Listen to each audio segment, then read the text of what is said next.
आता पाहूया पावसासंदर्भातल्या टॉप 9 बातम्या। रत्नागिरीच्या चिपळूणमध्ये आज मुसळधार पाऊस, नाले सफाई झाली नसल्यानं अनेक भागात नाले तुंबले, शहरात पाणी साचलं। सांगलीच्या तासगाव तालुक्यात पावसानं झोडपलं, ओढे नाले तुडुंब भरून वाहू लागले, काही ठिकाणी वाहतूक बंद। नाशिकमध्ये दमदार पाऊस, पहिल्याच पावसात अनेक भागात साचलं पाणी, तर उकाड्यापासून नाशिककरांना दिलासा। धाराशिव जिल्ह्यातील येडशी अभयारण्यातील रामलिंगाचा धबधबा प्रवाहित, धबधबा पाहण्यासाठी पर्यटकांची गर्दी।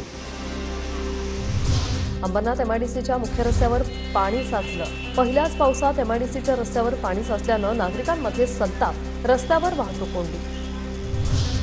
जळगावमध्येही जोरदार पाऊस, जळगावच्या तहसील कार्यालयात शिरलं पाणी, पाणी शिरल्यामुळे कर्मचाऱ्यांची तारांबळ।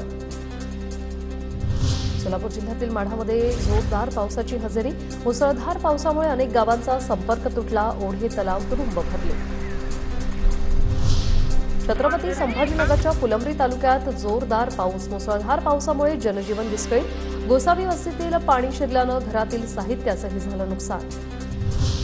धाराशिवच्या शासकीय वैद्यकीय महाविद्यालयाच्या तळघरात पावसाच्या पाण्याचा शिरकाव, लाखोंच्या औषध साठा जलमग्न, तर प्रशासनाकडून मात्र दुर्लक्ष।